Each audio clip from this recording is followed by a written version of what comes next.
Good evening. It's Friday. It's Good Friday, 7:21 p.m., April the 10th, 2020.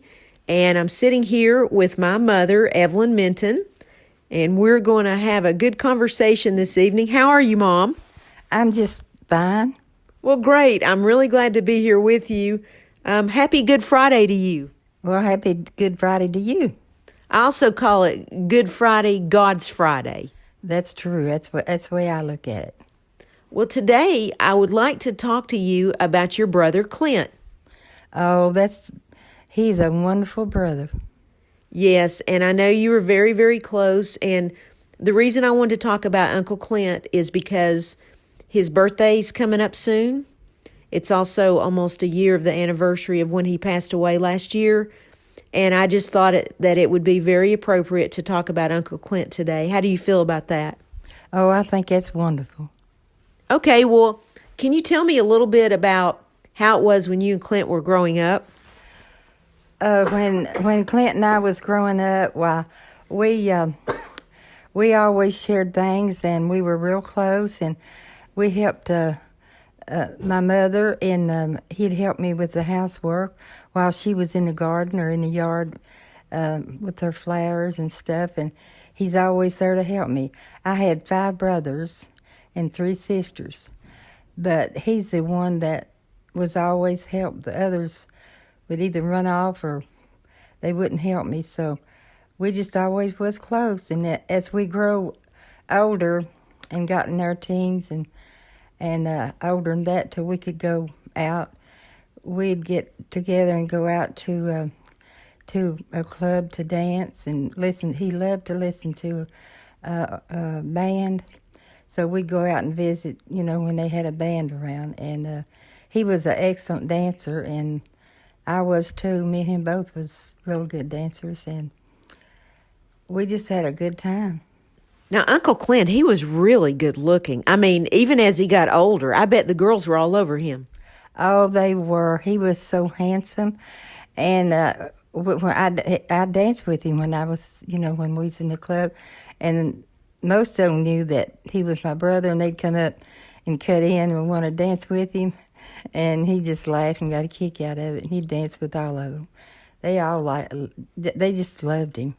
I always wanted a brother, especially a brother that would be the way Clint was to you. And I always really respected the relationship the two of you had, because you always treated each other with trust and respect and honor. And both of you were always doing something for the other one, like cooking or visiting, spending every holiday together. And after my dad passed away, Uncle Clint was almost like a dad to us. He was always around if we wanted him around. He was always here.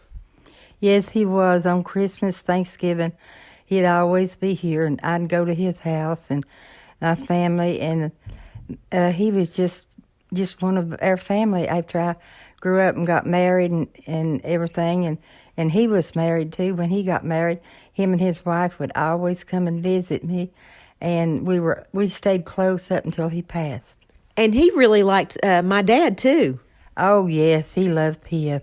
They'd kid and joke around, and he'd always go, and Piff had a band, and he'd always go to the club with me to hear Piff and his band play, and we just really had fun when we grew up. Uncle Clint, he brought me a photo of him and Daddy together, laughing, sitting together on a couch, and he told me a story. I don't know if you remember this. I'm going to tell you this real quick. Okay.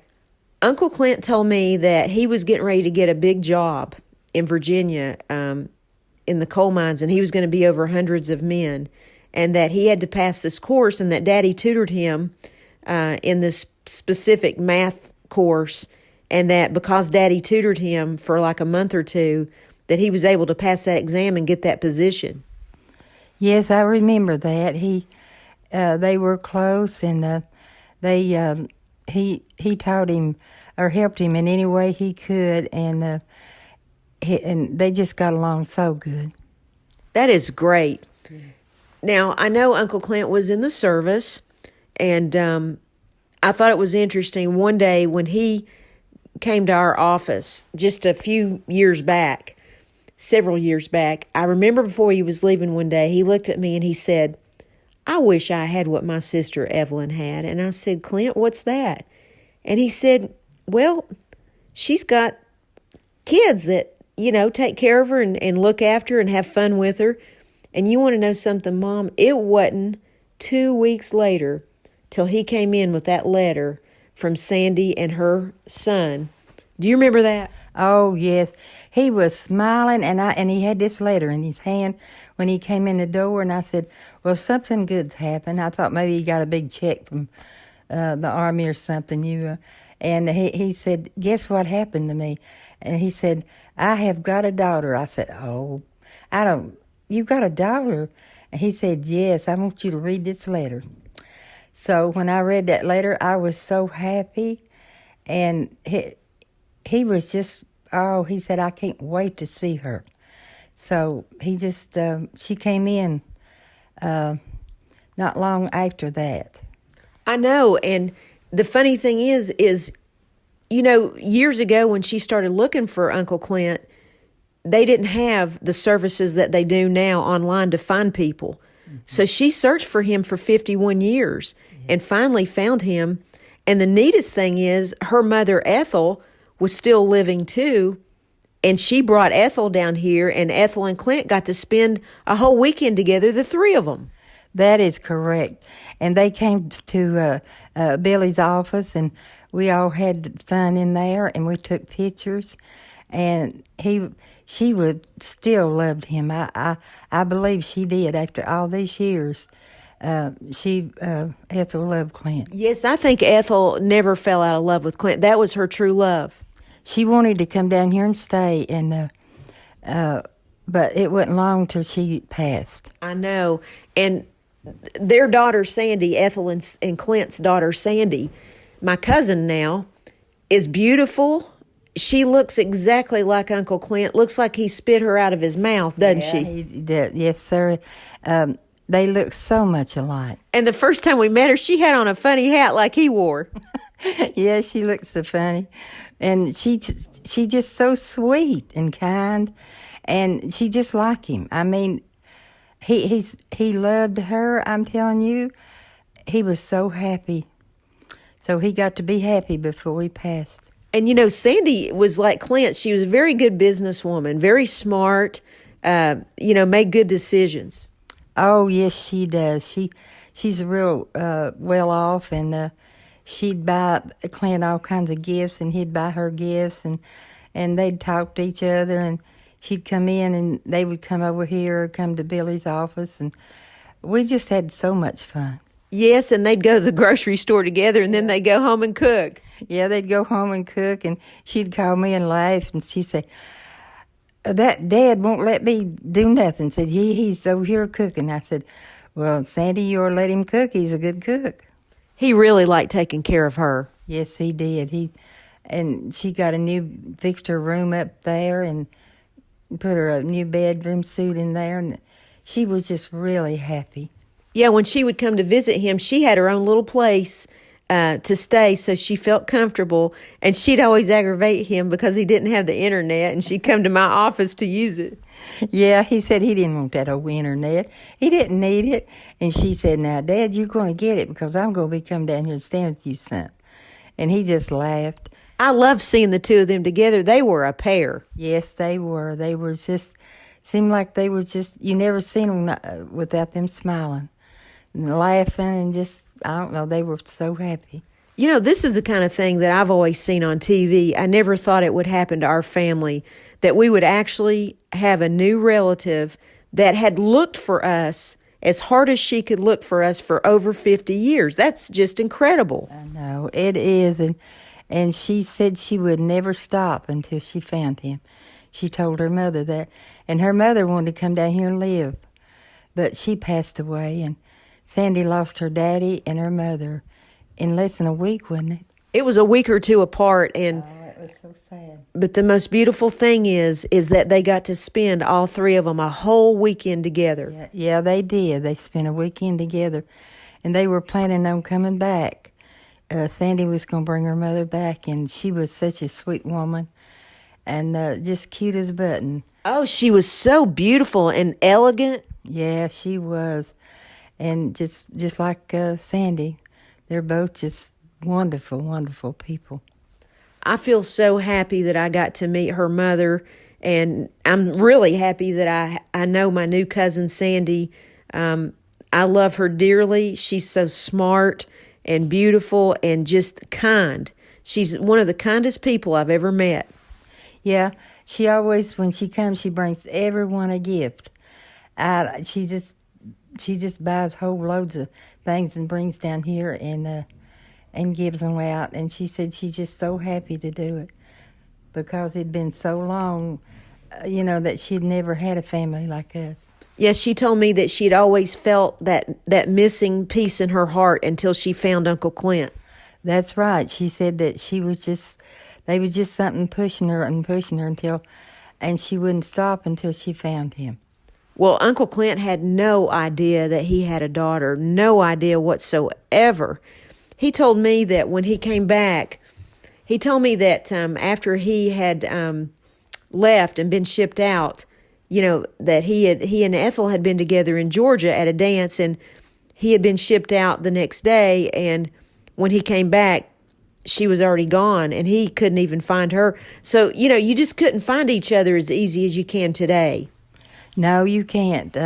He said he meant to marry her whenever he come back from overseas, but he said he looked for her, but he never could find her.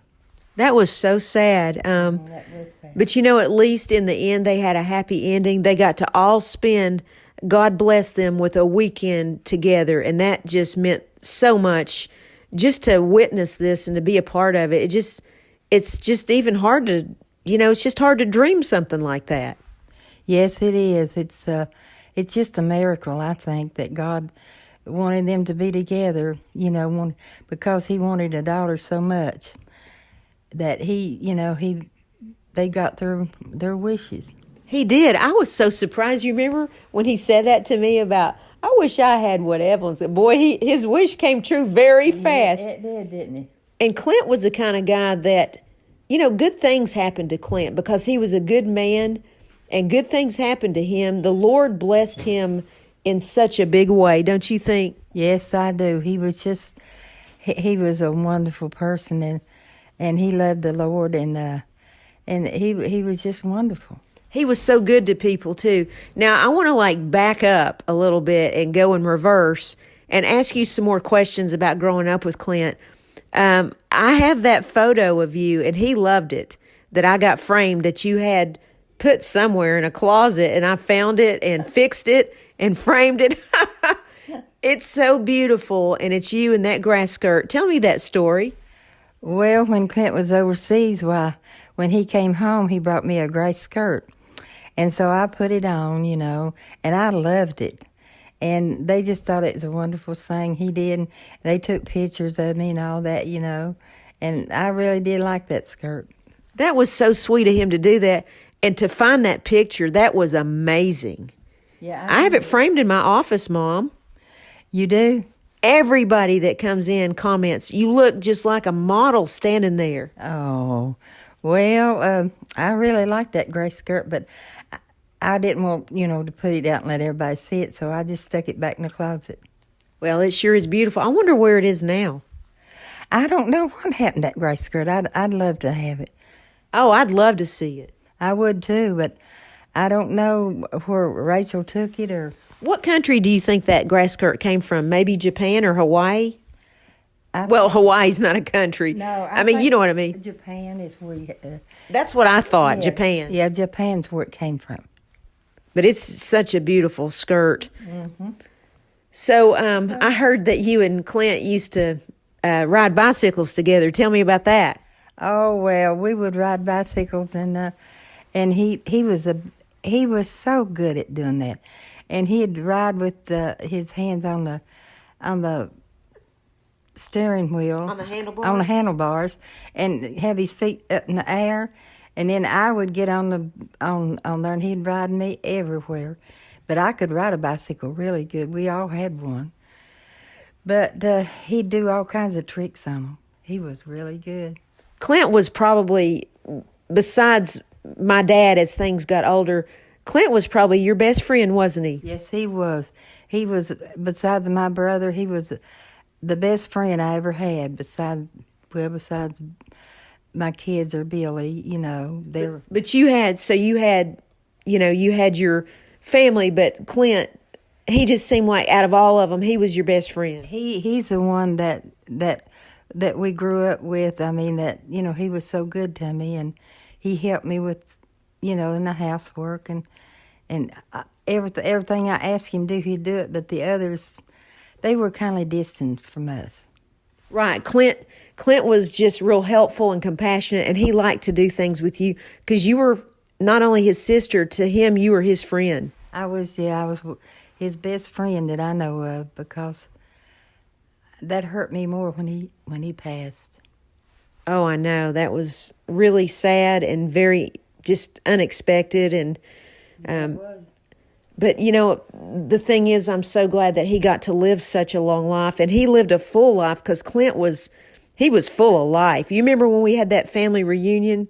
Yeah. And we gave out awards, and he got the award for the best looking legs? Yeah, he did. He got an award for the best looking legs, yeah.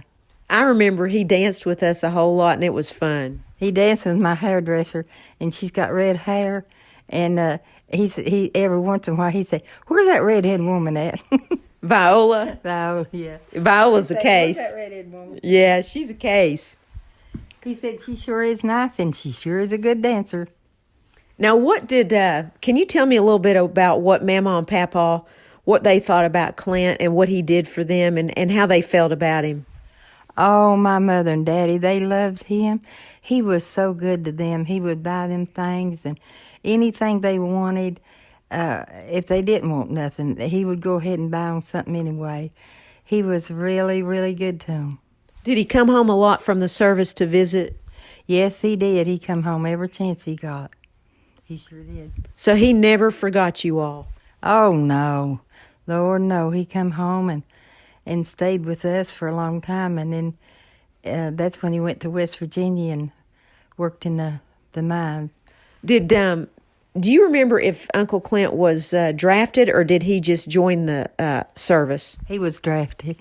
So they drafted him into the Army? They drafted all my brothers except one. Right. I remember that. Mm-hmm. Which one didn't get drafted?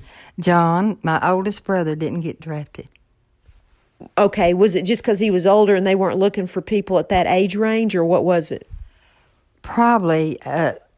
Well, he wasn't too old, but I just don't know. He got out of it some way with his children or something. Some way about his children. But Clint didn't really mind to go, did he? Oh, no. He wanted to go. Boy, he made a handsome soldier, didn't he? Yes, and I've been sending you some of these pictures that I've been finding and actually putting color to the black and white so you could see them in color. That really sets him off. So Clint, when he went into the Army, was he there 4 years or more than that? I think it was 4 years he was there. Mm-hmm. And so when he first left, did it really make you sad? Yes, it did. I missed him so much, and the whole family missed him, and Mom and Dad. He'd write us so, and he'd call us, and he'd never forget us. Did you write him a lot of letters? Yes, I did. I wrote him every week, and just every time I got a chance, I'd send him a letter, send him something, and he'd write us back. You know, Clint was also a really good cook, and one of the things that I remember that he cooked really well was that sawmill gravy. Yes, and he loved chicken and dumplings. He'd cook him chicken and dumplings and take them to my sister, and she loved them too. She just loved them. You talking about Rachel? I'm talking about Rachel, yeah. He was good to Rachel too. Oh, yeah, he's good to all his family. I miss her too. Yeah, I miss Rachel awful bad. I called her Richie Rachel. Yeah, I know it. She's a sight, I tell you, and I miss her. Sometimes I think, well, I'll go pick up a phone and call her. She didn't hand out compliments very often, but the one compliment that she gave me I'll never forget. She told me She said, what I like about you the most is the way you take care of your mother. Oh, she said that. She did. She said it at our office up in the lobby when she was up there having her breakfast. You know how she'd come in and eat breakfast with you? Oh, yeah, she sat there at the desk with me, and me and her'd eat a biscuit and cheddar rounds, and whatever she brought me, I ate it. And you all would watch TV together. Yeah, we watched the news, and she's waiting on Diane because Diane had to go to the downtown or do something, and she'd drop her off there, and she'd stay with me. Well, is there anything else special that you want to tell me about Clint, or something that just comes to your mind that maybe a question I didn't ask you? Is there anything else that you would like to say about him? Like I said, the last thing we were talking about a minute ago was the fact that he can cook so well. Gosh, I remember when he used to live beside of my grandmother, your mother, and Dad. You know, he took care of them a lot, but they had that big garden. I remember Uncle Clint making us the biggest meals, and I remember him cooking spaghetti and all this stuff. He was such a good cook, and he was so neat and clean. His house was beautiful. You could go in up there to see him, and his house, you could eat off the floor. It was so clean. Everything Clint did, everything he did really was filled with class. Like you said, he was clean and he was particular about things. He always made sure things got done. He had good follow-through, and he took good care of his parents. Yes, he did. He would help anyone that needed help. My family, he told me one day, he said, Evelyn, I'd give anything if I had a family like you. Said, I love your girls, and said, John Henry, that was my oldest brother, he said his girls is wonderful. He loved every one of them. You're right. I remember him saying that lots of times. I really do. Yeah, he just was, well, we didn't let him get lonesome. We tried our best. I'd call him every day, and he'd come over here, and I'd go up there, we would, and he said our family was his. And he would come to the office about 2 or 3 times every week. Yeah, and he'd bring me cookies and candy and just all kinds of stuff he'd bring me. And he'd always make us laugh. He was a very, very happy person.